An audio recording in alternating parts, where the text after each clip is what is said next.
ग्रामीण राजस्थान क्योंकि हमारे पास है, तो ग्रामीण राजस्थान सबसे साफ सुथरा कैसे रहे, इस पर हमारी विस्तृत चर्चा हुई है और हमने निर्देश दिए हैं कि आने वाले समय में स्वच्छता पूरी तरह से होना चाहिए। मैं ये कहने में मुझे गर्व महसूस हो रहा है कि हिंदुस्तान में राजस्थान पहला प्रदेश है जहां स्वच्छता की साफ सफाई करने की कितना काम स्वच्छता में करना है उसकी बीएसआर रेट तक हो गई है। अदरवाइज हिंदुस्तान में कहीं भी नहीं है। हमने ये भी कोशिश की कि जो हमारा कर्मचारी होगा वो परंपरागत काम करने वाले को ही लगाएंगे उसमें, और उसकी जो आमदनी होगी वो लगभग 11,000 से 13,000 तक उसको होगा, क्योंकि जो हमने कहा कि मजदूर को उसको हमने अर्ध कुशल श्रमिक माना है, तो लगभग 8,900 रुपये इस तरह से उसको जोड़ते हैं। उसके अलावा हमने कहा 8 घंटे से ज्यादा काम लोगे तो ओवर टाइम देना पड़ेगा, छुट्टी के दिन काम लोगे तो ओवर टाइम देना पड़ेगा। जैसे आपने देखा सब कानूनों में पहले ही तय है कि यदि छुट्टी के दिन काम करता है तो एक दिन को 2 दिन मानना पड़ेगा। इस प्रकार से हम जोड़ते तो लगभग 11,000 से लगाकर 13,000 रुपये तक प्रतिदिन हमारे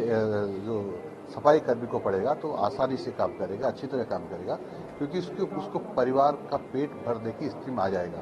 अभी तक ग्राम पंचायत में कहीं 2,000 देते, कहीं 3,000 देते, कहीं 1,000 देते हैं और अपेक्षा करते हैं कि वो ठीक तरह से सफाई करे, क्योंकि उसको चिंता सताती रहती है कि मैं दूसरा काम नहीं करूंगा तो बच्चों को क्या खिलाऊंगा, इसलिए उसको दूसरा काम भी करना पड़ता है। अब जो इतनी राशि उसको मिल जाएगी पूरे तो तन में होकर के वो सफाई का काम करेगा। ये भर्ती निकाली जाएगी या संविदा बनाती जाएगी? हमने टेंडर दिया है, टेंडर दे रहे हैं सब ग्राम पंचायतों में, लेकिन उसको पाबंद कर दिया ठेकेदार को हमने कि ये सुविधाएं आपको देनी पड़ेगी, उसका बीमा भी करवाना पड़ेगा, तो उसके जो सफाई से गंदगी से सुरक्षा के उपकरण भी उसको देने पड़ेंगे, हेलमेट भी देने पड़ेगा, चश्मा भी देना पड़ेगा, और जो ये जूते भी देने पड़ेंगे, तो ये पहनने के जो कपड़े उस कार के होते हैं वो सब देने पड़ेंगे। वो हमने ये भी तय कर दिया है कि जो वहाँ गाय मर जाएगी, बैल मर जाएगा या कुत्ता बिल्ली मर गया तो उसको अलग से चार्जेस भी तय कर रहे हैं हम लोग ये भी तय कर रहे हैं कि जो जानवर मर जाएगा तो उसको खड्डा खोद के गाड़ना पड़ेगा,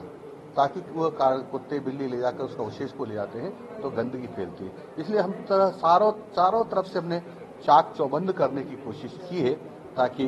राजस्थान हमेशा स्वच्छ दिखाई दे। परंपरागत से मतलब वाल्मीकि समाज जो सफाई का काम करते आए हैं, सफाई का काम जैसे हम लोग की एयरवाल समाज हमारी तरफ एयरवाल करते हैं, जो मृत जानवरों को उठाता है वो भी उसमें शामिल है।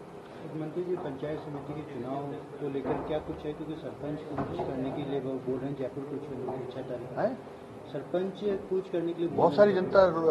जयपुर की तरफ कूच करती है, आती है, कई काम होते हैं लोग, प्रशासक लगाने का विरोध ये हमारे मंत्रिमंडल निश्चय करेगा, मैं अकेला निर्णय नहीं करता इसके ऊपर। नहीं, मतलब इसमें क्या एक प्रदेश एक चुनाव कराने की कवायद के तौर पर देखा जाए? ये तो सैद्धांतिक रूप से बातचीत हो रही कि एक चुनाव